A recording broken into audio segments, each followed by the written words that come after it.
Yeah, here we are at 4110 Scotts Valley Drive. Great property. I was actually fortunate enough to sell this property twice.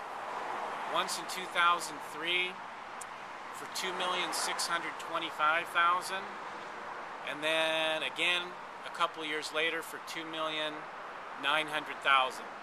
It's a 20-unit property, nice mix of studios, 1 bedrooms, and 2 bedrooms.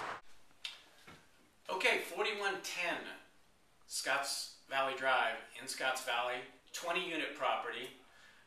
Fortunate enough to sell this property actually twice. Sold it once in 2003 and then once again in 2005. Great mix of units on this property, 11 1-bedrooms, 5 2-bedrooms, 4 studios, gave it a good mix. It was one of the larger properties that has turned over in Scotts Valley in the last 10 or so plus years. The first deal, an older couple came to me that owned it previously, just a little tired of the maintenance issues. They had owned it for over 20 years and asked me if I could help them sell it. Of course I said I could. After looking at their numbers on the building, they were running about 35% expenses, which is in the range for an apartment building that size. And we ended up closing that building at a 6.27 cap back in 2003. As I mentioned, I was fortunate enough to represent both the seller on the property, and I found the buyer. It was actually a local family here in Santa Cruz, had owned other multifamily properties, but wanted to kind of step up into a bigger property.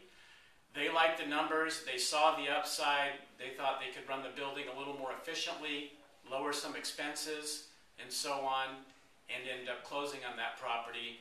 The first time around, let's see, we sold that building for $2,625,000. The first deal itself was pretty straightforward. I mean, the loan was a conventional loan done by a local commercial broker here. There were some issues with some drainage and so on the property, but all those issues were negotiated out, and again, this deal closed right on time the first time. The second time, the same seller asked me to sell it again. They had, in fact, lowered expenses down to about 30%, and as the market improved, the cap rates came down.